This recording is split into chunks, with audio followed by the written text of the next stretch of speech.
Welcome back to Elemental Whispers podcast, or if you are here for the first time, I want to welcome you. Thank you so much for being here, and may this episode and any future episodes you listen to bring you a stirring of enchantment. That is my deepest heartfelt desire. So today, I have a really unique episode recorded for you, which I'll talk about in just a moment. I want to first pat myself on the back and celebrate because so far we are at the end of February and I have kept up with the frequency that I was inspired to follow starting at the beginning of the year, which is committing to 2 podcasts every lunar cycle, ideally in the waxing part of the moon phase. And if all goes well, this podcast episode should be released around the new moon in Pisces.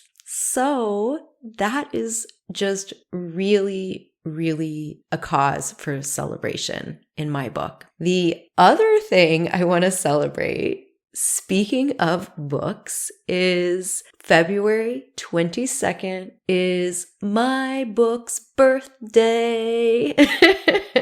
It will be a year old from when it was released a year ago last year. Initiation, My Fairy Soul Awakening, is the book of my soul. It is a spiritual, magical memoir that traverses continents and timelines, and it is basically giving you a seat next to me to drive with me in the journey of my early spiritual awakening and soul remembrance. It's a beautiful story that is not only love and light, but is also really human and has a lot of very deep, intimate, emotional portrayals, as well as expressing the beauty of awakening to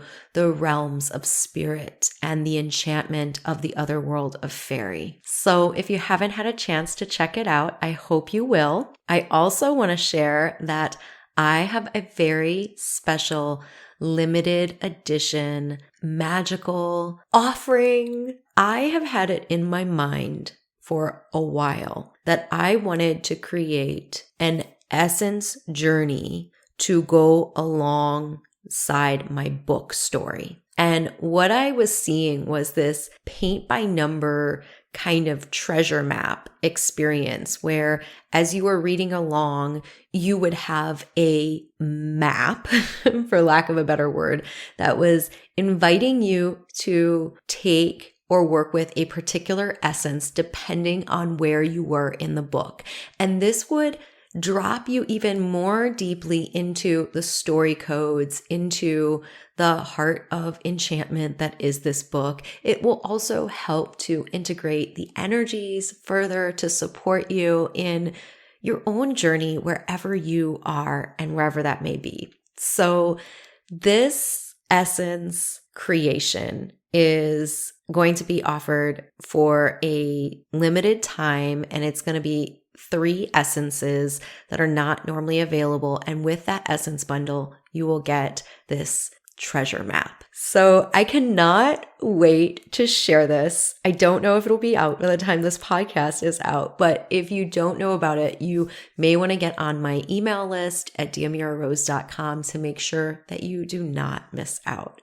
I'm so excited about it. And happy birthday to my book, Initiation, My Fairy Soul Awakening. And thank you to everyone who has been such an incredible support and cheerleading team, encouraging me and blessing me and the book with beautiful words of love and magic and the way in which the book has touched you. Thank you so much. So today's episode is a very magical treat. It is a conversation between myself and one of my sister friends, Rosemary, who was on an earlier episode. But we are not alone in this conversation, for she is accompanied by her dragon ally. And if you don't know her, Rosemary Quade Nichols is a magical wise woman, a healer, an artist, an inner child coach. And I and a lot of beings in the other world lovingly call her the witch on top of the mountain. I will be sharing in the show notes all the ways that you can connect with her. I'm just really filled with joy to be able to share this conversation and also this example of allyship with you all. I want to say that I'm a little nervous doing this podcast because we have never done anything like this so far. And my intention is to introduce the listeners to an experience of otherworld partnership, as well as to the raw and real ups and downs of what allyship in the other world can mean, how it can express in so many different ways, and it changes. Even our relationship with one being evolves and changes and sometimes goes away over time altogether. So Rosemary Quade Nichols, and she was a guest on one of the earlier episodes, Walking in Love. I'll link to that in the show notes. And if you all recall, at the end of that episode, or maybe even throughout it, I can't recall, we kept alluding to Drake. And Drake is a dragon being that Rosemary is in allyship with. And all throughout the time, when we were recording the last episode, we could feel Drake's presence. And yet we came to the close and we hadn't really given Drake any space. And so I made a promise and an invitation to Drake that in the future, when the time was right, we would do an episode and we would simply feature him. It would be all about Drake and Rosemary in relationship to Drake and her journey. So that is the episode that we are endeavoring to bring to you today. And yet the reason why I'm nervous is because here's what this episode is not. And I'm feeling very protective as I do over my own spirit allies and relationships, and also my sister Rosemary. This is not an open invitation or a doorway for you to connect to this being. This being is a beautiful, sacred friend and ally of Rosemary, and I am honored that he is also, I call him a friend of New Avalon. And in general, in my personal and humble opinion, a dragon, even any being, is not necessarily one that you go seeking out. It's a relationship that unfolds and a contact is made, and then there is a cultivation that happens in relationship, just the way like we do with our human friends.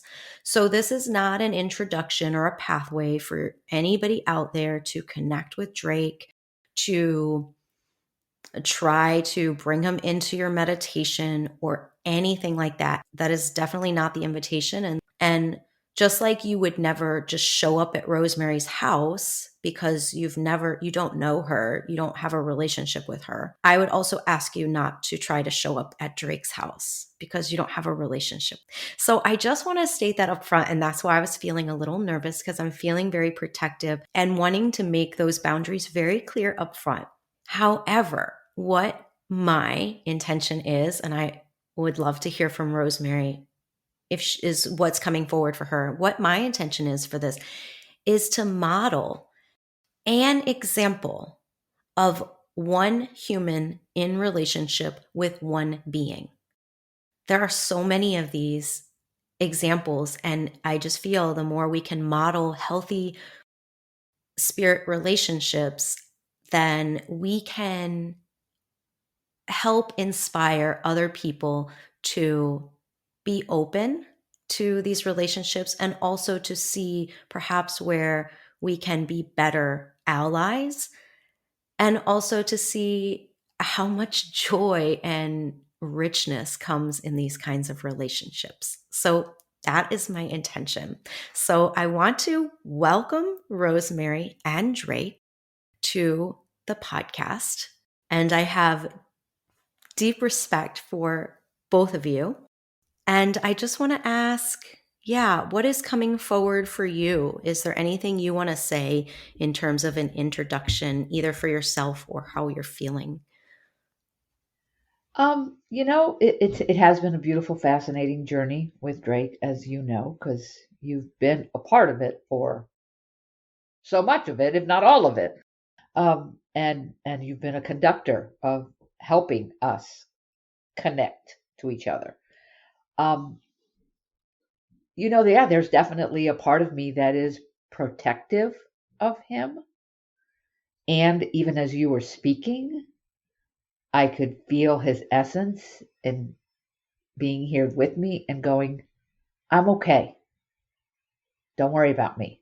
I'm okay. And I think that that is the Drake that I know now. It has been a journey with Drake from when I first connected with him to the Drake that I know now. I joke with you that it's Drake 2.0.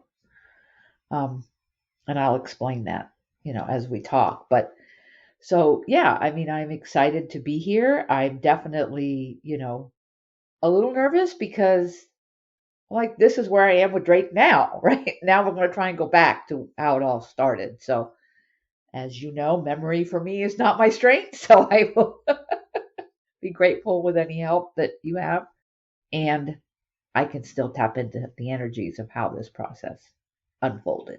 So, Yeah, so why don't we start there and begin to reconstruct in a very lighthearted way?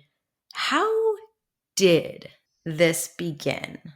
so I'm trying to, again, it's kind of time to remember back, right? Because just the way my mind and this spirit and this human works right now. So I've always been fascinated with dragons. That's been a lifetime thing for me of just the curiosity, the feeling in my body when I would see an image of a dragon or watch a movie with dragons. It was visceral for me. I didn't connect it to my physical human until after I met you, of course. And it was because of aspects of myself that were starting to show up.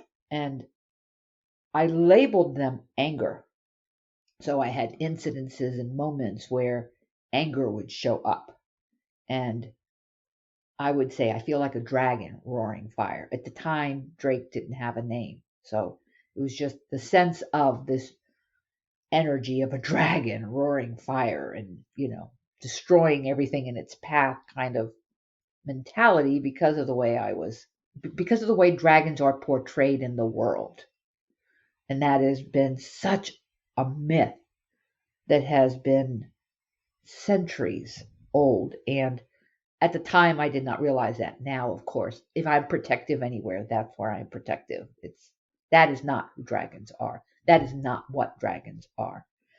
But anyway, so I kind of had this energetic that was happening within me, anger that was showing up in different circumstances in different ways, interactions with you, with Diomira, with my husband, with just different places.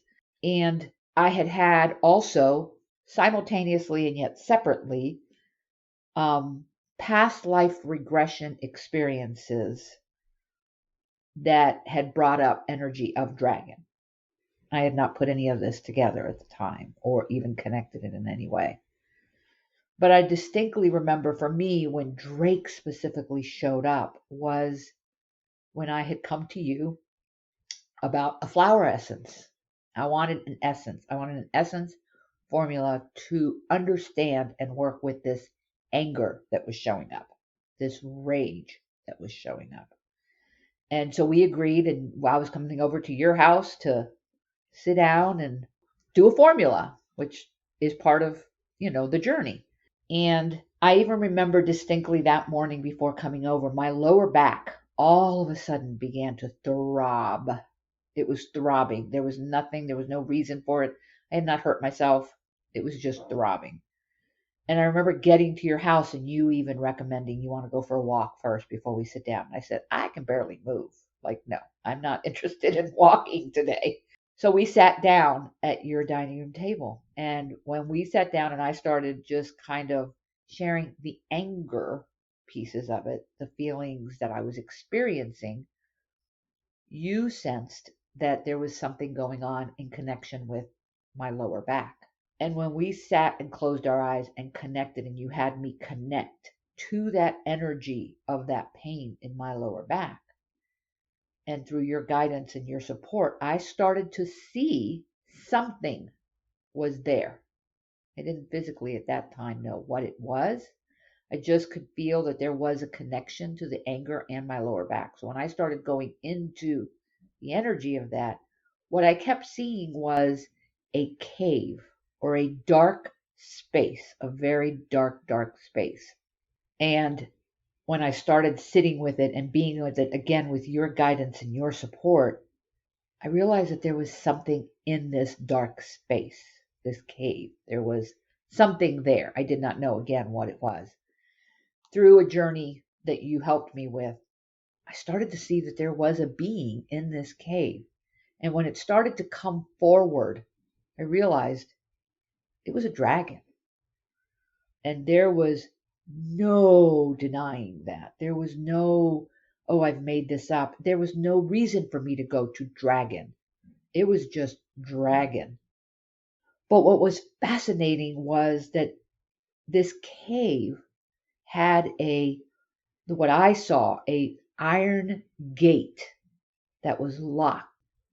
Now the dragon was on the other side of that gate, inside this cave. And at first, honestly, it was kind of like unnerving and unusual for me because I had never had such a visceral experience of something like that. And when I continued to sit with it, I started to see that there was something about this dragon and a connection with me specifically. This wasn't like, oh, this is something planetary, or this is because so many of us experience physical things in our body based on things that are going on the planet, or even just experiences that we're having in our lives. But I started to understand that that wasn't what this was. This was different. And when I started to see after talking to this dragon and just asking it, what did it need? Why was it there? Having this conversation, I realized that it wanted out of this cave and I had the key. And that was mind blowing to me. I did not even comprehend that I could have the key to this cave. So after again conversing and engaging with this energetic, it asked me, would I unlock the gate? Would I let it out? And that's when I started to put together the anger with this dragon. The anger of my choosing to keep this being locked up in a cage. For whatever reasons, because at the time I had no idea why. And I'll never forget, like I can feel it viscerally in my body right now again, if I go there, of when I unlocked that gate and he slowly came out and stood in front of me. And at the time when he stood in front of me, he was a dragon. There was no denying it, but he wasn't like one of these big, huge, grandiose dragons, right? Like it wasn't like, like the way you envision it in a movie. It was almost like a young dragon, for lack of a better way of putting it. That's the way I was seeing it. I've come to learn that was not the case. When he stood in front of me, I was bawling. I was crying my eyes out and saying, "Please forgive me. I don't know why I did this, but please forgive me. I am sorry." And I'll never forget the image that came and the voice, the words that came out of this energetic being in my mind were, "There is nothing to forgive. I just want to love you, and I want you to love me." And that was the start of our journey together. So I thought. To start in this lifetime, let's put it that way. Thank you for sharing all of that. That is so beautifully evocative and accurate in terms of how I energetically remember it. And there were even pieces that you named that I had forgotten. I think it's important to, there's two things. First of all, acknowledge your journey with this, because even though I know this, I was there, but it's still to go back into it and see it from that point and where you are now with him is just so mind expanding. Like, whoa, oh my God, the leaps and bounds and the growth and the journey that it's been. Because that was, I think that was 2021. I think that was around the late summer, early fall of 2021. I do too. I do too. And so there is a couple pieces that I want to clarify, not for you, Rosemary, but for anybody Yes, listening. please. um, and first of all, so I think this is really important to talk about because I know people very curious about past lives, and it's very natural to be curious about our past incarnations. And what to me is very important, and I love to continue to educate about this, is that it is usually not a good idea to go rooting around for past lives and past incarnations and, oh, was I some great Egyptian queen or priestess? And all of these. There are beautiful ways for us to reclaim our gifts, our experience from other parallel lifetimes or past lifetimes without having to go rooting around in things. To me, if it ain't broke, don't fix it. And so, and past lives, working with past lives, especially at a mythic level, which this qualifies as that, is one of my gifts and specialties. And the only reason that we do it is when something from that, I call it a bleed through, and something from a past lifetime is creating a blockage or an issue of some kind in this present day life. And oftentimes, a lot of practitioners, will trace it back to childhood, and we can absolutely trace a lot of these things back to childhood. But what I find is that usually childhood patterns and the way that the soul has set things up are oftentimes carry through so that we can learn something or resolve something from prior life experiences in other incarnations. 9 times out of 10, we don't have to go that far back to work with this. Resolving things in childhood because is good enough, because it's like a fractal. I just think of like that raindrop, like you could take any part of the whole, and if you work on that part, then it kind of billows out into the whole experience of a person, of the world, of it kind of ripples out. But sometimes, for whatever reason, it doesn't clear it up by going back to childhood patterns. And it's something that is deeper and more ancient. And obviously, I write about my own experience with this in my book. And so, in the case with Rosemary, as she stated, so I'm not saying anything she hasn't already said, but she was starting to have what we call a bleed through. It was showing up. It was showing up in a big way in her relationships. There was an evening, which I won't go into the details just for time's sake here, but with the two of us and then a third friend.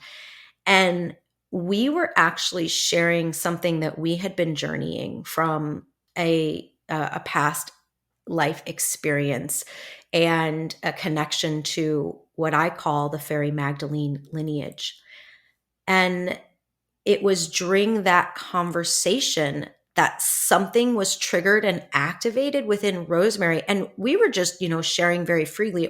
We weren't doing any kind of processing or ceremony. There was nothing. It was just a sharing, a human sharing, right? Sister sharing. Yep. We were sitting around the kitchen table, kitchen counter, and sharing. And somebody was sharing an Instagram post, and I was sharing something, and whatever. And there was a rupture that happened where Rosemary was very obviously triggered and turned almost into another person. Yes. Yes.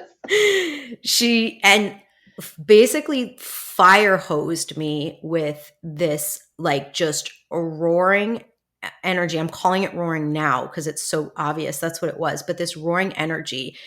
And I was in a very sensitive place from things that had just happened in my life. And I had a reaction and freaked out in that I became very emotional and sad and upset, and to the point where I actually had to leave the room. And I remember saying to her, like, just stop. I don't want to, I'm complete. I don't want to hear anymore.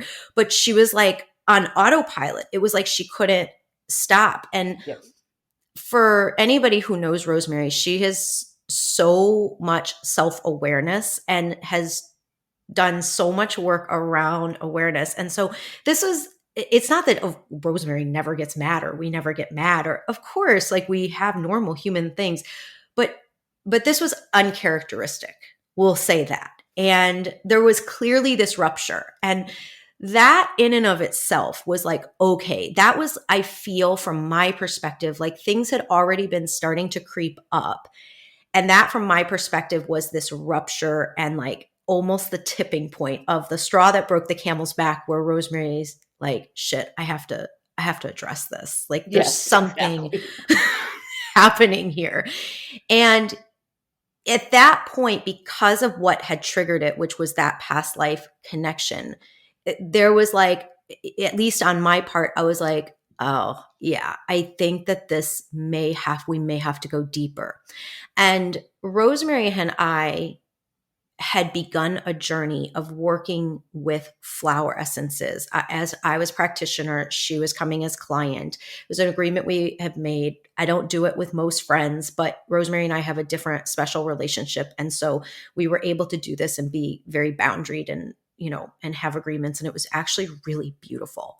And so we had already been working for about 3 months. And this would have been like that kind of last month. And so she had already been working with essences, working with that intention, which I think she brought forward in the last episode sharing around, she wanted to remember and she was working with these pieces, and we were working with other more, what would you call them? More present pieces that were more connected to things, again, not going into it, but connected to this lifetime. And so we were working with that. And then in that journey throughout that span of 4 months, this unfolds. And so again, this is all about how like a practitioner just watches and observes and traces. And also if the client is aware enough, can also start to see threads like, okay, I set this intention. Now all of a sudden, as I'm deep into the journey, this is coming up. I'm having these emotional experiences. We're working on that level of the emotion.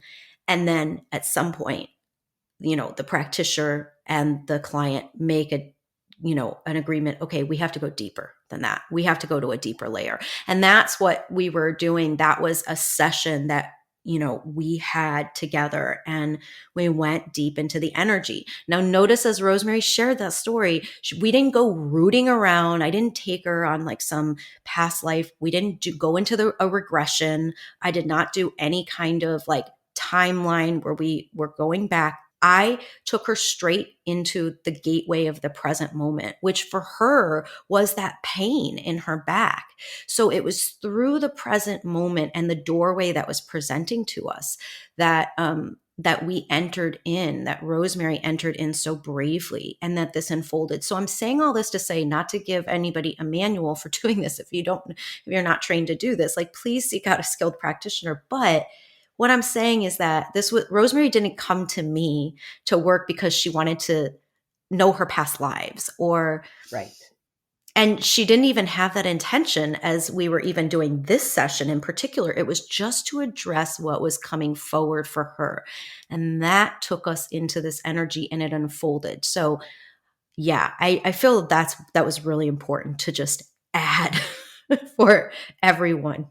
Yeah, no, agreed completely. Because and again, it's like you said, we're trying to do this in an hour podcast, and it's like, okay, how do we not give too much and yet give enough?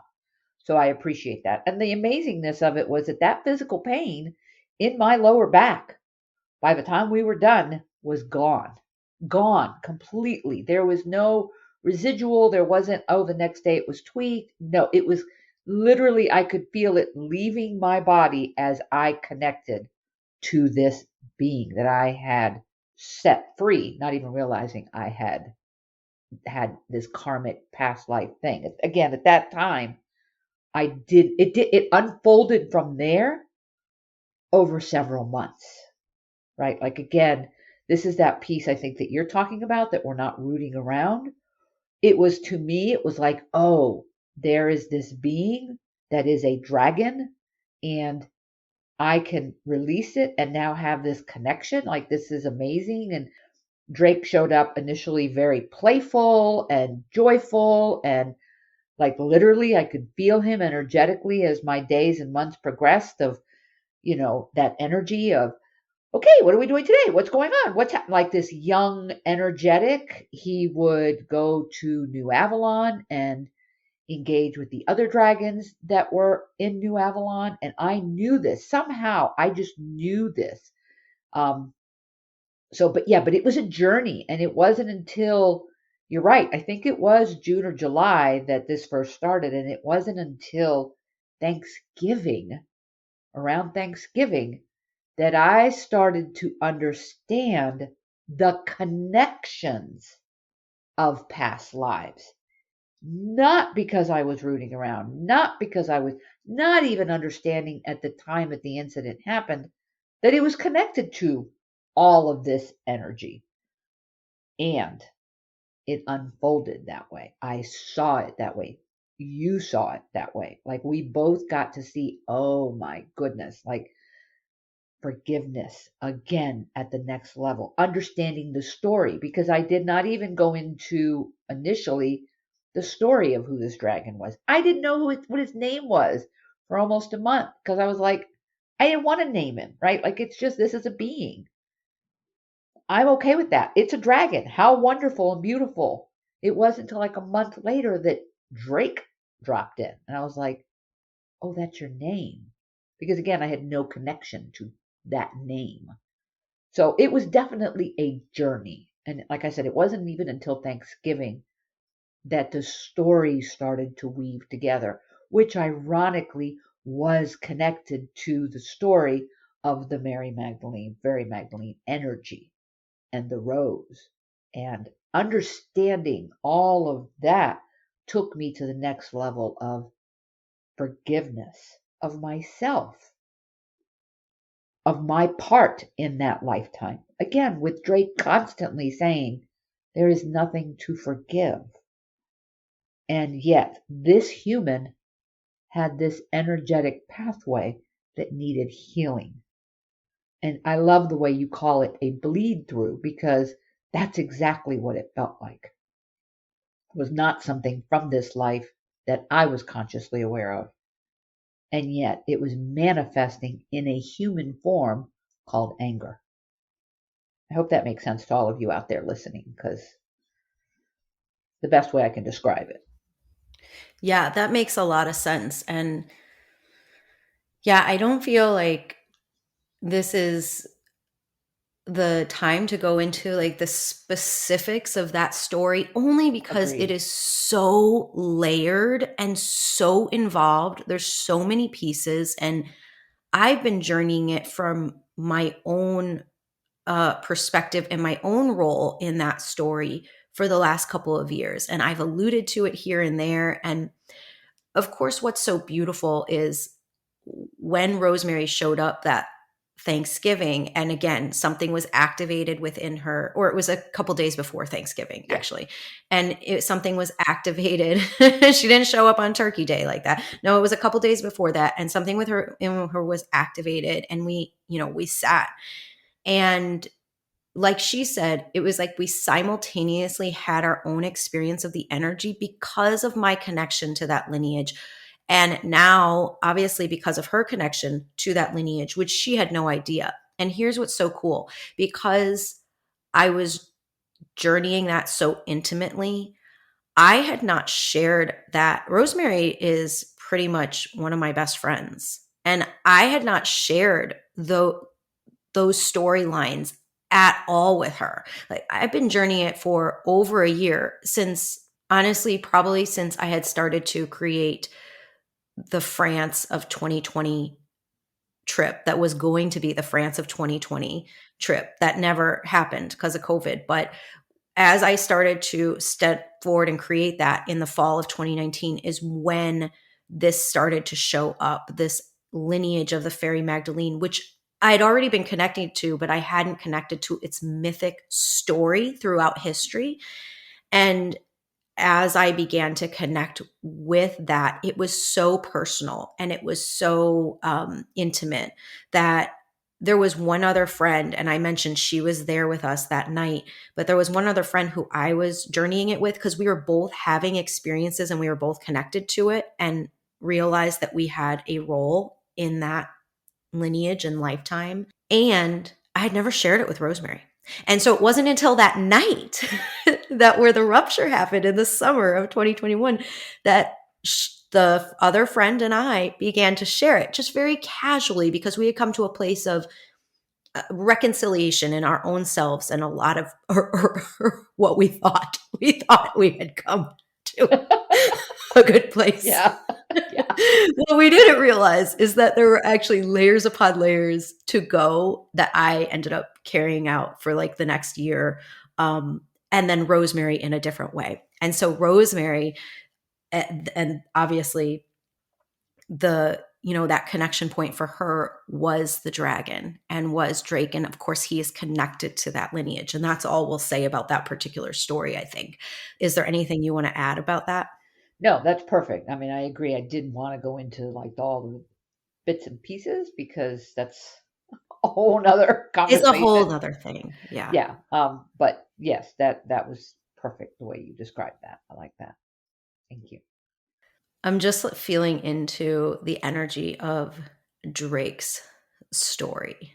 And I do remember when he was newly come forward, we sometimes likened him to Tigger of Winnie the Pooh, because he had that Yes. bouncy energy. Yes. And I'm just, there's two things that I want to ask. So first, I know people are going to be curious. To the best of your understanding now, how do you explain the dragon being connected to this pain and being in this cage of a cave, in terms of, was he inside of you? What do you feel that you are him? Or do you feel that your relationship is just so intimate that it was manifesting physically and your access point was through you and you guys are just like heart connected? You know what I mean? I think people are going to have that question. Like, so is the dragon her, or does the dragon come out of her? Does she birth dragon, or what is up with that? To the best Yeah. of your understanding, as you are, as Rosemary now in 2023, trusting that it might change tomorrow or in 6 months.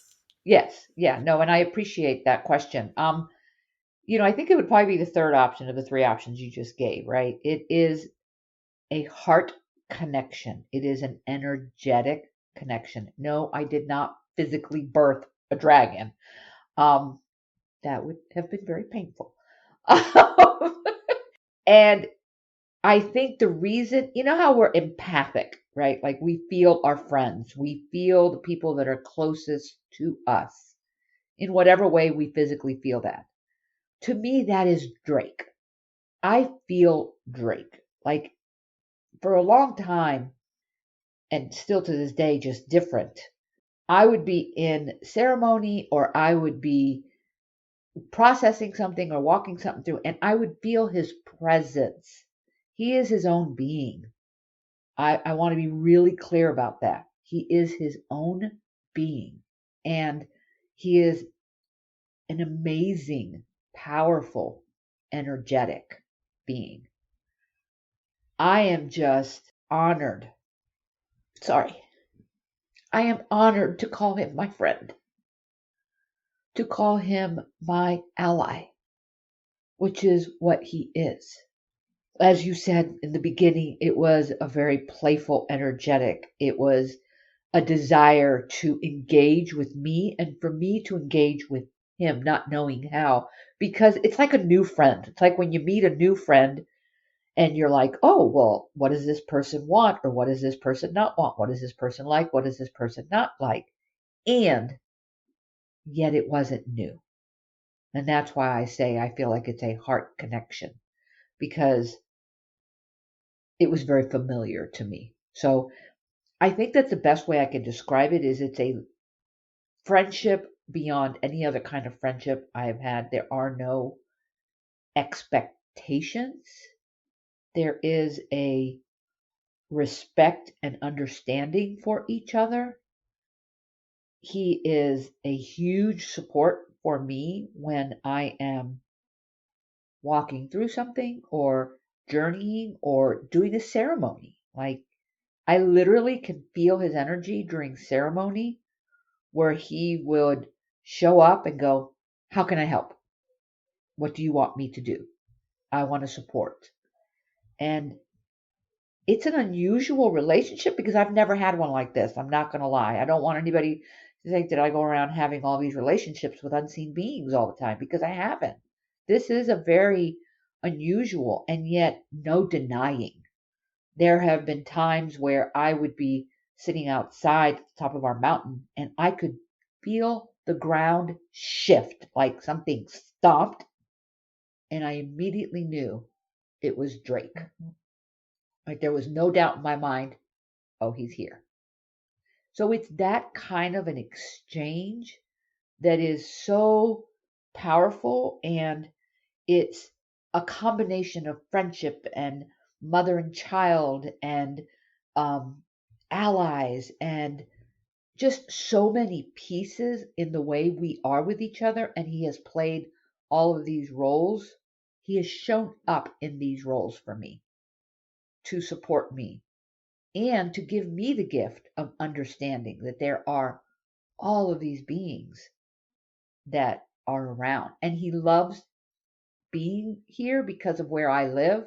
There is an energetic of dragon. And so for him, it is even more of, I keep hearing him say, it's a playground. And it is.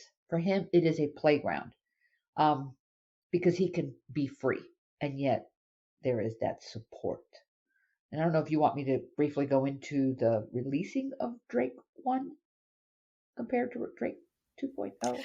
So I can hear, I can feel Drake, and the one thing that I was It's playing getting with of very whether or loud. not to say or not, but I can feel that he thinks it's important, is, and I'm going to let you talk about the 2.0, but there's something I want to backtrack and talk about as well because I think it's helpful. Um, and this is Drake's evolution. And so what I'm feeling for him is that, Rosemary said, obviously you had the healing, right, in the summer of 2021, and then that further awareness in November of 2021. In between that time, it's like Drake, like Rosemary was sharing with him, he was that bouncy and that joyful and that beautiful. But the thing is that because he had been locked up, he also had to go through his own journey and own healing and like experiencing like what is it to be in relationship with Rosemary, and what is it to be in relationship, like he knows her soul, but like he maybe doesn't know her human in this lifetime, in present day, modern day 2020, that in 2021 he didn't know that they had to get to know each other. And so part of, he's like, tell them that I had food, tell them I had food to take. I heard that. I heard him say that. And I was okay, I'm wait, like, you can't tell him everything. but he kept saying, he's like, I want them to know I had dragon food. So I did something really special and really unique. As Rosemary, that healing was actually a session. And so not only did I make her a formula to support where she was at a very physical human level, it wasn't past lives, it was like very physically human to support where she was at and those pieces. And then I made a formula for Drake and we called it his dragon food. And she would take the formula for him because, again, it was just some way like that I think it went out, it didn't affect her because essences will just shed if you don't need them, because then they work with the electrical system and the emotional system, so they'll just shed if you don't need them. So I think that they would go through and go out into her energy field, and it was through that he would receive this blessing. She would take them like at night, right? So they would dream together and she would take this dragon food essence, and it was that way that he also had healing to do. And that's the thing, like spirit beings and beings that are existing not exactly in the physical world like we are also have their own journey. They're not static beings. They're also in a journey of evolutionary growth and healing oftentimes. And they're not perfect. It just felt like really important to share that he's had his own journey of evolution. And so that's how that started. And they, again, got to know each other. And it was so beautiful to witness that, like almost like two new lovers, but obviously it wasn't like that. But it was that intimate, like getting to know each other and playing, and also like learning boundaries with each other. And what are those boundaries? And just, yeah, re-experiencing and reacquainting with each other, both on a soul level, but also on a like, oh, who are you now after 1,000 years or a couple thousand or however many long years?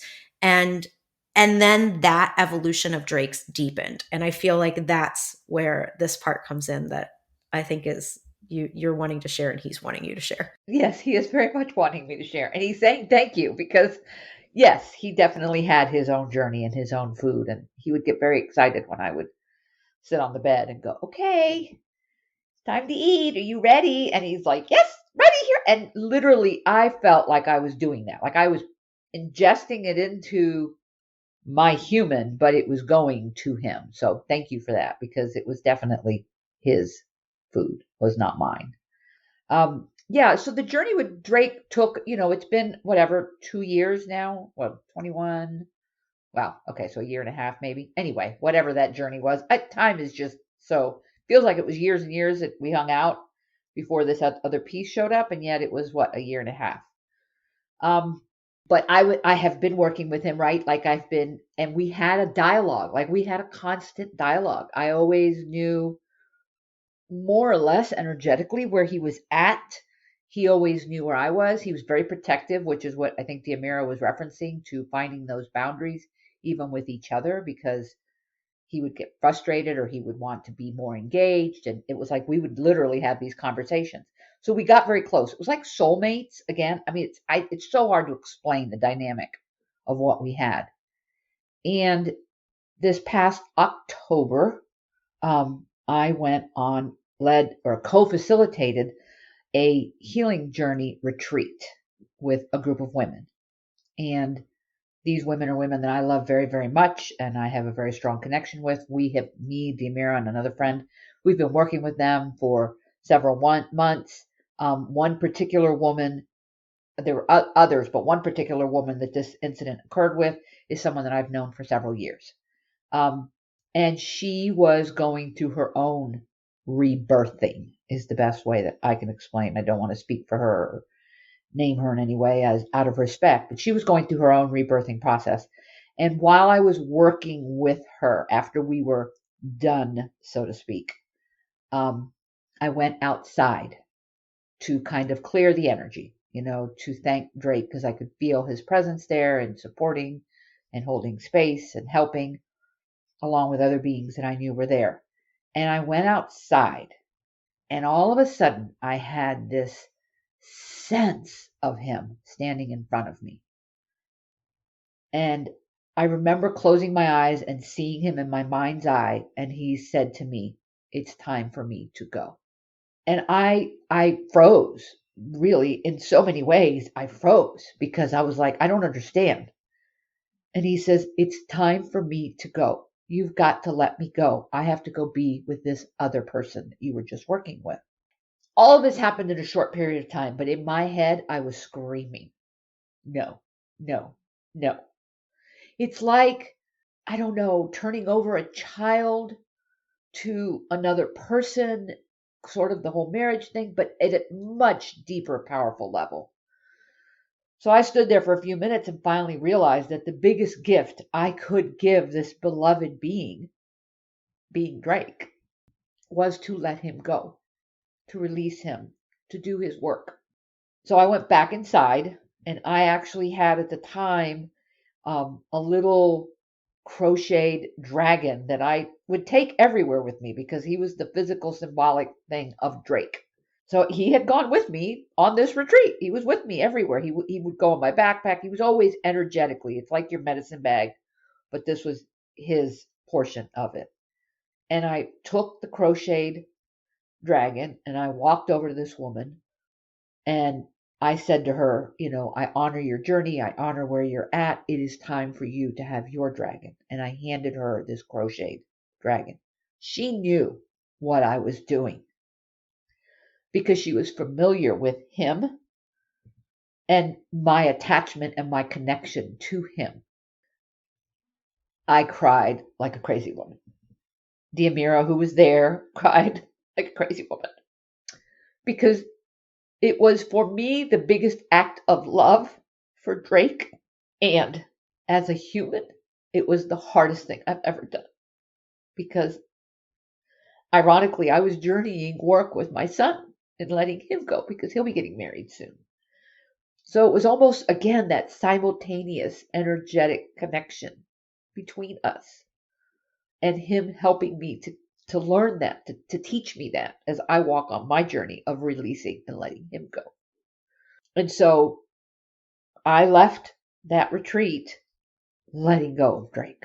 I was done with him. I was complete. I wasn't done with him in the sense of I'm done with you. I was done with him in the sense of our journey was complete. We were done.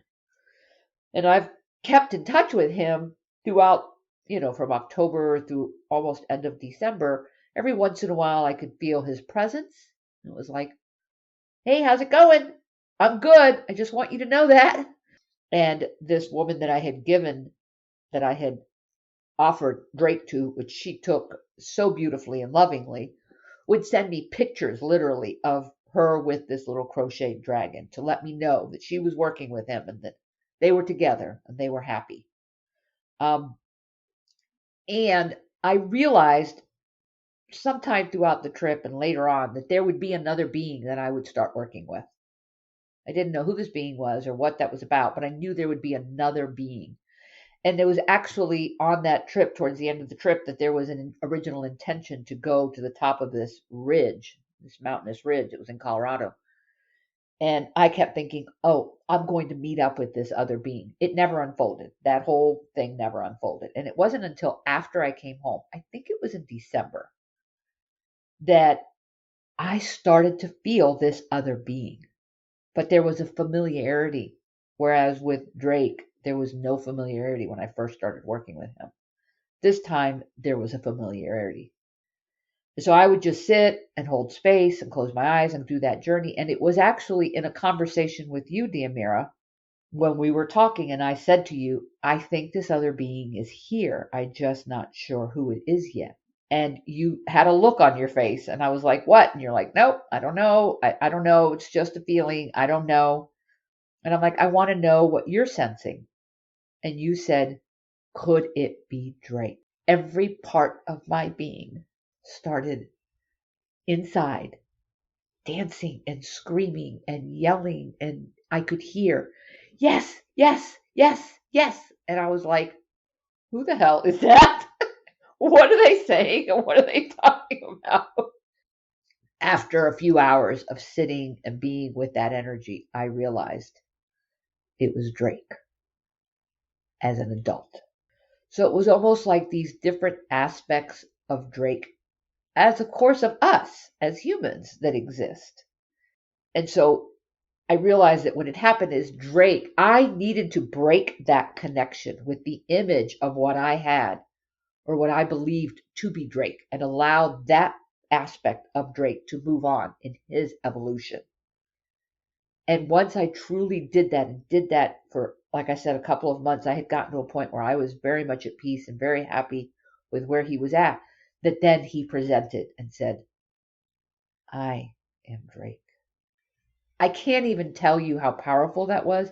Ironically, there is a poster that I had converted into a painting that sits over my altar that I got years ago because there was something about that image that just was so profound. And it's an image of a dragon with a woman with long white hair, which for those of you that don't know me, I have long white hair. And she has her hands up cupped to his face. It wasn't until after this happened in December that I heard him say, now you understand the painting. I am Drake. And it was such a powerful, different connection with him. And so it's ironic because I keep going, should I call you something else? And he's like, I'm Drake. So that's why we joke about Drake 2.0, because it is that next level of this beloved being in his evolution and my continued unconditional acceptance and engagement with him that has allowed him to do his and me to do mine.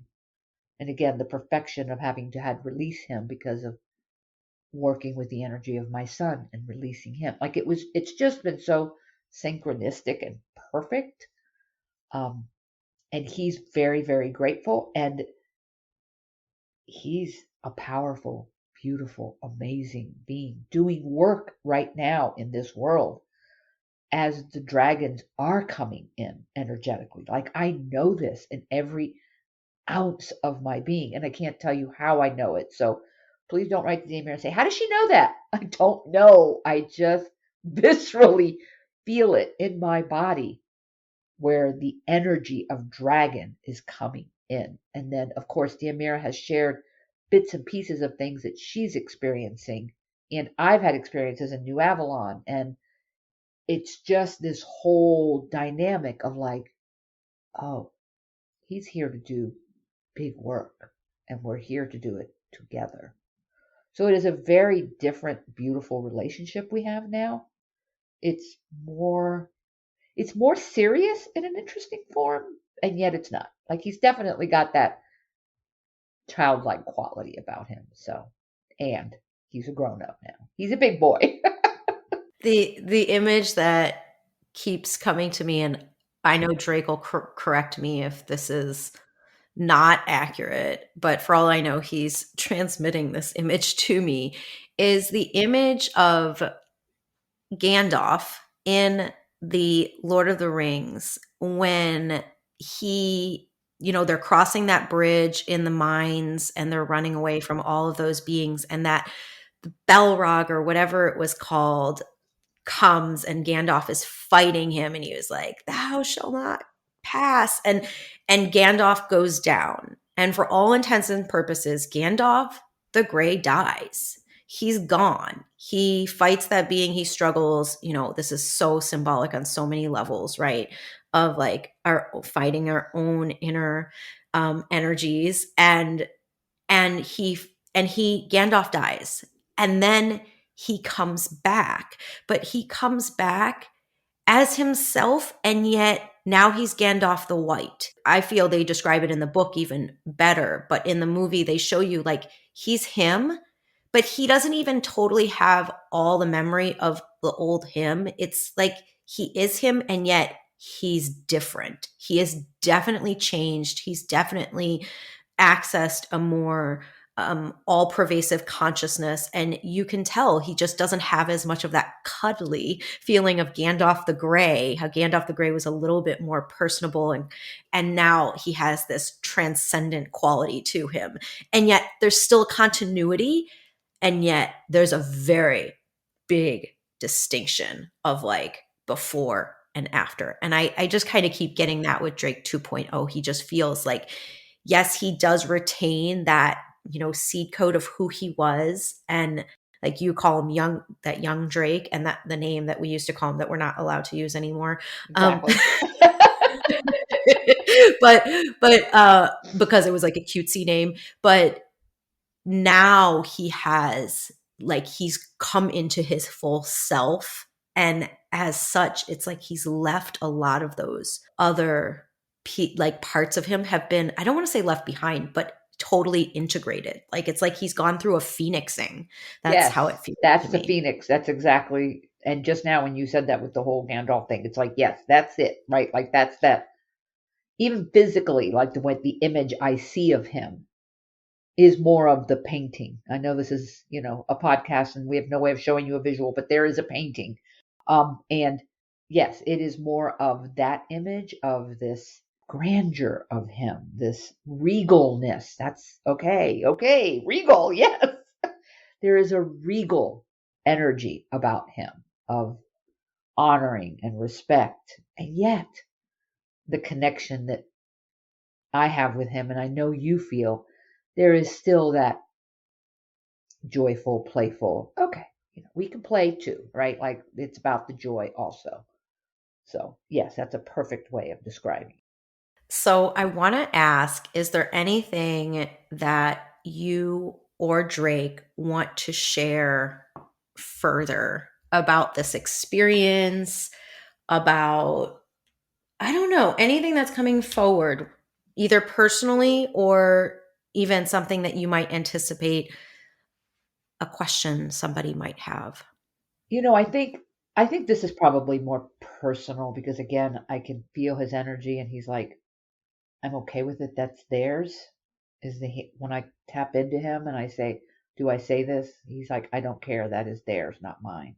And yet, this human has a desire to give ourselves permission as humans as we watch some of these shows and some of these, the way that they portray and the slaying of dragons, that dialogue.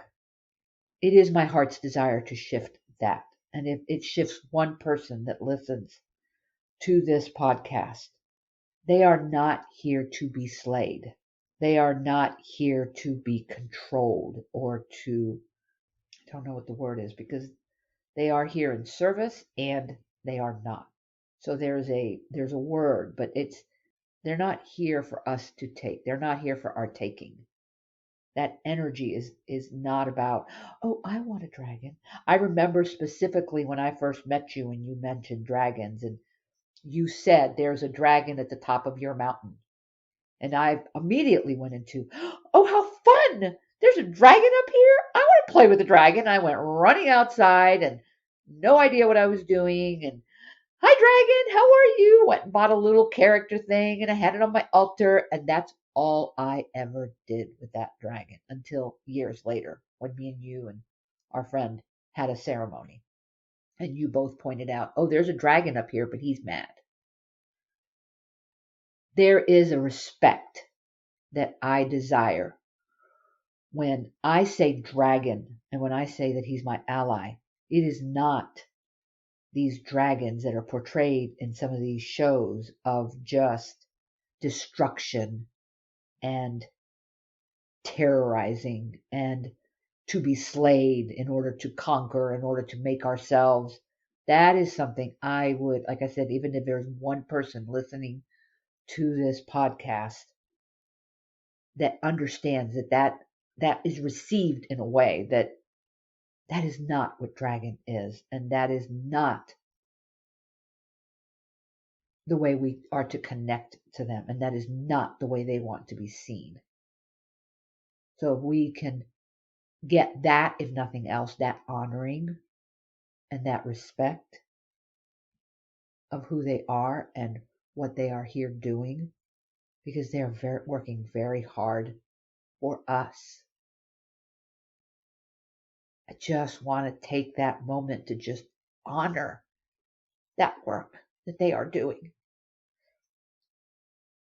And lastly, I just want to say thank you to Drake for his unconditional love and his never giving up, never giving up. I am in such gratitude. And so many times when I see him in my mind's eye, it is a bowing, it is a reverence. And I just want everyone to know that I honor him as much as I hear him say, and I honor you. There is a mutual love and respect.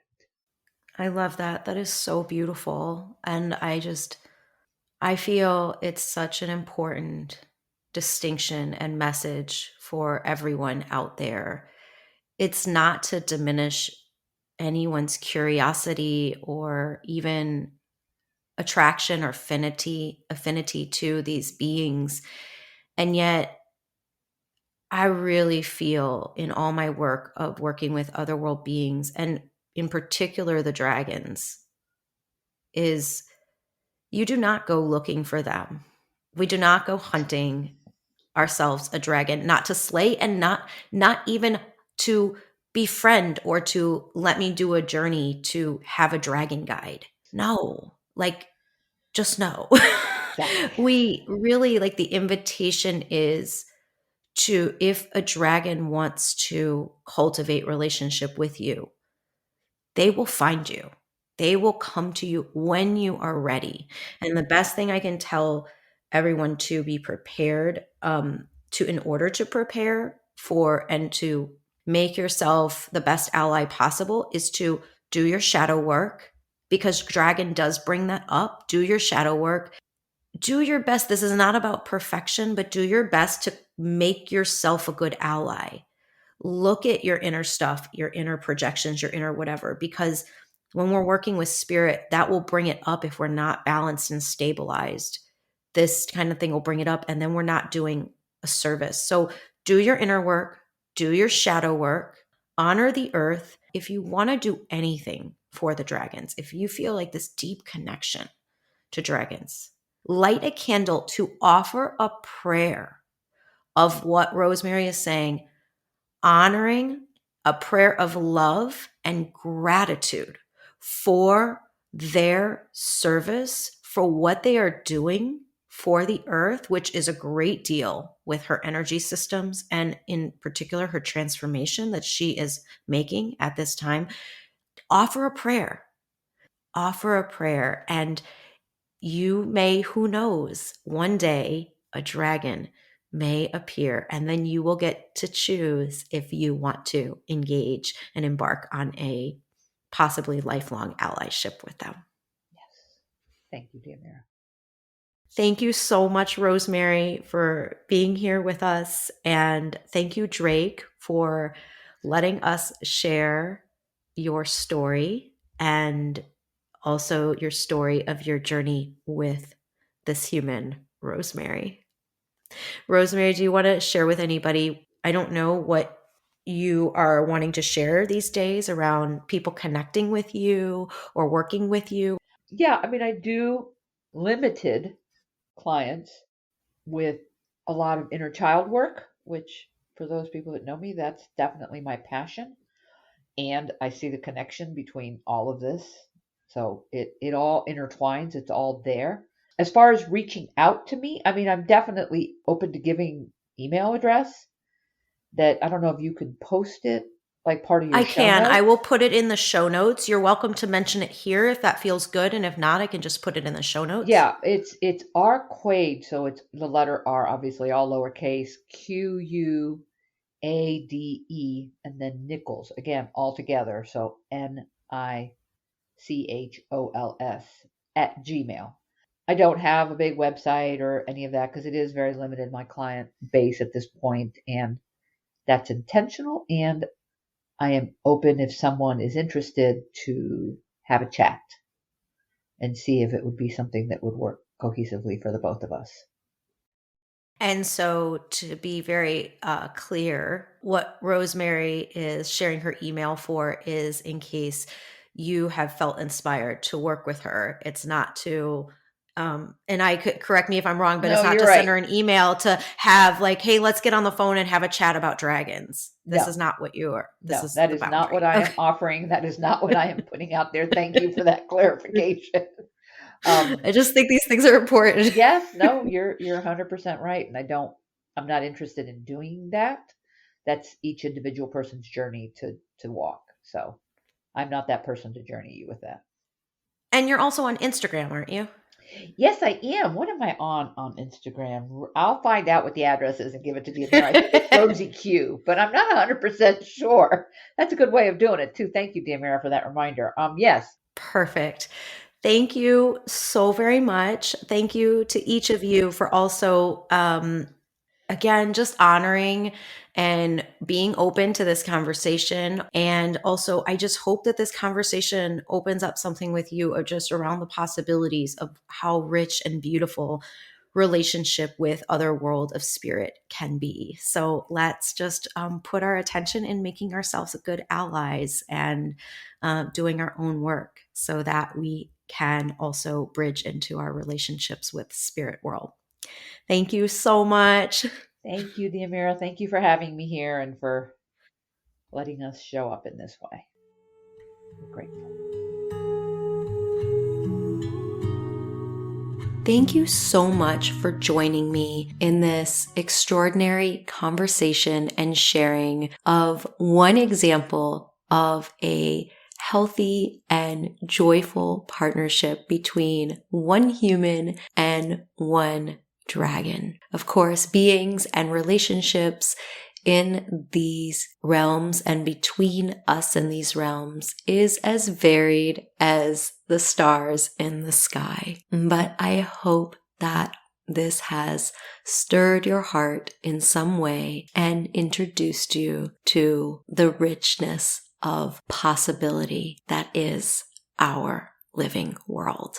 I hope that you will also celebrate my book birthday with me. One way you can celebrate and show appreciation if you have read the book, I would be so grateful if you could leave a review on Amazon or Goodreads. These reviews help me so much expand the visibility of this story, this book, so that more people can be blessed by the story. And don't forget to be on the lookout for that limited edition magical creation. I don't even know what to call it. It's so exciting, enchanting, and unique.